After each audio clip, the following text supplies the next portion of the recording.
ఇప్పుడు మనం చేసుకున్న ఈ షిరిడి మాజే పండ్రిపూర పద్యానికి మీనింగ్ చెప్పుకుందామండి. తెలుగులో అర్థం చెప్పుకుంటాము. ఓ బాబా, ఈ షిరిడియే మాకు పండరీపురము, మీరే మాకు పాండురంగ విఠలుడు. అలాగే మా శుద్ధమైనటువంటి భక్తి, ఎటువంటి కల్మషం లేనటువంటి అమాయకమైనటువంటి మా భక్తే మీకు చంద్రభాగా నది మరియు మీ యొక్క నివాసము, ఈ పుండలీకుని యొక్క పాండురంగడి యొక్క నివాసము. అలాగే మనం ఒక్కళ్ళమే పాడుకోకుండా మనందరితో కలిసి రండి, అందరం రండి, మనందరం కలిసి సాయికి వందనం చేద్దాము, బాబాకు వందనం చేద్దాము అని చెప్పి ఈ గణుడు అంటే ఈ దాసుడు, ఈ దాసురాలని నేను చెప్తున్నాను. బాబా, సాయిబాబా, మీరు నా తల్లి, నన్ను కాపాడడానికి పరుగున రండి అని ఈ షిరిడి మాజే పండరిపూర్ని మనం పాడుకుంటామండి. తర్వాత కర్పూరం వెలిగించిన తర్వాత మనం చెప్పుకునేటువంటిది,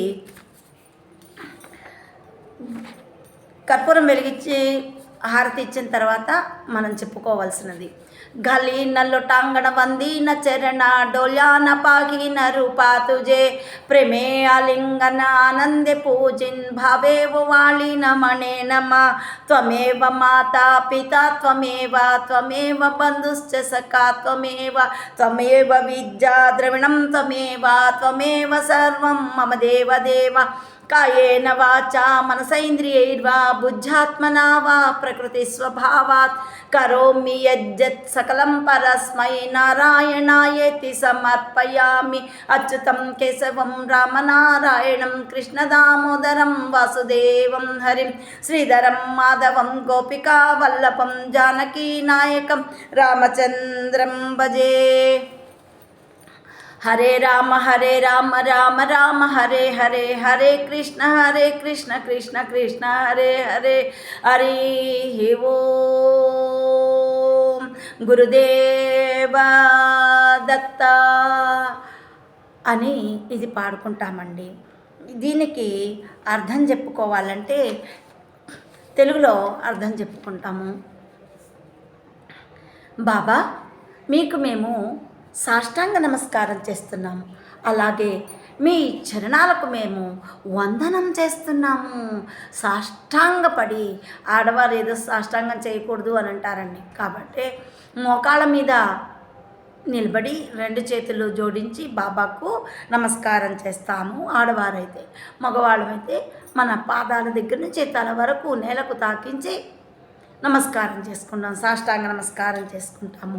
అట్లాగే మీ రూపాన్ని మేము మా కన్నులారా చూసుకుంటాము. అలాగే మిమ్మల్ని ప్రేమతో ఆలింగనం చేసుకుంటాము, ప్రేమతో కౌగిలించుకొని మేము ఆనందంగా పూజ చేస్తున్నాము ఈ ప్రదోష కాలంలో.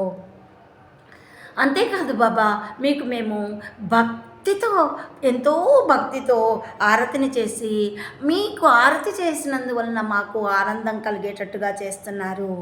భక్తితో మీకు ఆరతి చేస్తున్నాము అని చెప్పి ఈ నామదేవుడు అని చెప్పినటువంటి ఆయన నామదేవుడు అంటే ప్రస్తుతం మనమే నామదేవులం అవుతాం అన్నమాట. అలాగే సాయి, మీరు మాకు తల్లి, తండ్రి, బంధువు, సఖుడు అన్నీ కూడా మీరే మా విద్య, మీరే మా ధనము, మీరే మా సర్వస్వము. అలాగే మమ్మల్ని మా శరీరము, వాక్కు, మనస్సు, ఇంద్రియాలతో కానీ, బుద్ధితో కానీ, ఆత్మలతో కానీ ప్రకృతి సిద్ధమైనటువంటి స్వభావం అంటే పుట్టుకతో వచ్చినటువంటి గుణాలు ఉంటాయి. వీటి వలన కానీ మేమైతే చేస్తామో అదంతా కూడా పరమాత్మ రూపంలో ఉండేటువంటి ఓ నారాయణ, సాయి నారాయణ, సాయి కన్నయ్య నీకే అర్పిస్తున్నాము. సాయి కన్నయ్య, సాయి నారాయణ అని మీకే అర్పిస్తున్నాము. అచ్యుత అంటే కేశవం మనం చెప్తుంటాం కదా, అచ్యుతం కేశవం రామనారాయణం కృష్ణదామోదరం వాసుదేవం హరిం శ్రీధరం మాధవం గోపికా వల్లభం జానకీ నాయకం రామచంద్రం భజే. అలాగే మనం ఆచమనం చేసేటప్పుడు చెప్పుకుంటున్నాం కేశవాయ స్వాహ, ఓం నారాయణాయ స్వాహ, ఓం నారాయణాయ స్వాహ, ఓం గోవిందాయ స్వాహ, ఓం మాధవాయ స్వాహ, అన్ని పేర్లు చెప్పుకుంటాం కదండి. అవన్నీ రూపాలన్నీ కూడా నీలోనే ఇవి ఉన్నాయి బాబా అని బాబా రూపంలో ఆ సాయినాథునికి మనము అర్పించుకుంటున్నాము.